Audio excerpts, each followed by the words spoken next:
today isn't going to be a review. It's kind of going to be a look into something off camera, not even paying attention to what I'm saying.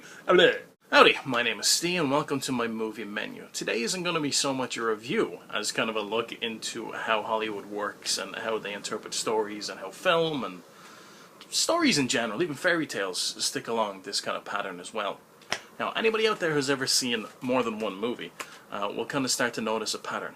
Every story has three basic acts. Act 1's pretty simple. It's just kind of show who the main characters within the story are going to be, the backdrop or whatever, and just kind of what's going on in the world around them, and, you know, the basic premise of the movie is set up in this first act. Now, Act 2 is split up into two separate parts. Part 1 is pretty easy. There's an obstacle introduced for the main characters to kind of overcome, but they fail. In Act 2, Part 2, they have to kind of come to terms with themselves and their own limitations and all that kind of stuff, and kind of build themselves back up mentally as well as more than likely physically. And generally it happens with outside help. And then finally Act 3 is kind of the showdown with the main antagonist or the obstacle that's in their way. It could be a person, it could be an event, it could be anything like that. And, you know, they come back from where they were in Act 2, which was really low, and then they come back and they win, basically. They win the movie. That's basically it. And then sometimes there's an Act 3.5, which I'll just kind of throw in at the end for a so-called Hollywood ending where everybody's really happy and everything works out grand and everybody's great. Now, this formula is used in nearly every single movie ever made, ever. I'm going to talk about two of my favorite movies of all time. First, I'm going to start off with The Lion King, obviously.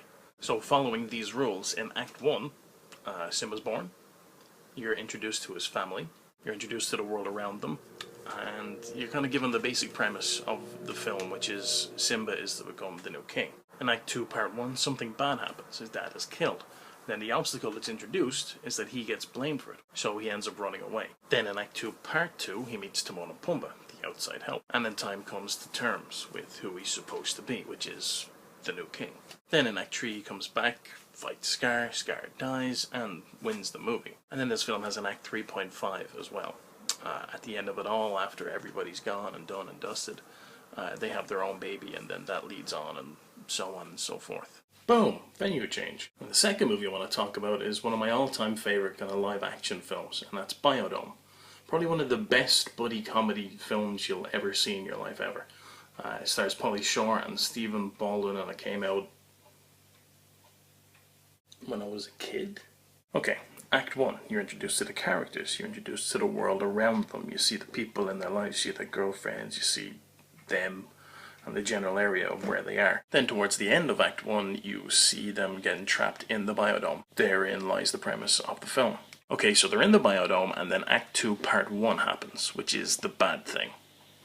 Okay, so they're in there, and then they have a party. They invite all their friends and whatever, and they open it up, and then they ruin the experiment. So that's kind of their obstacle that they face and that they fail. Then Act 2, Part 2 happens pretty much straight after that. They're cleaning up after the party, and they realize what they've done, and they talk to the scientists, and they're really pissed at them, and blah, blah, blah. Then you have a conversation with their girlfriends, the outside help, and they come to terms with what's just happened, and then they may change themselves mentally to, get back on track and fix everything, basically. Then Act 3 comes in, and they face off against the scientist that went insane, and they get homeostasis back to 100%, and everybody's happy.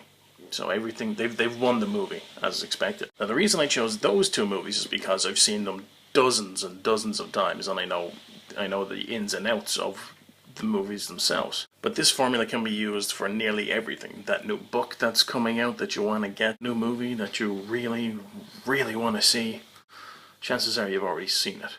Just something to think about.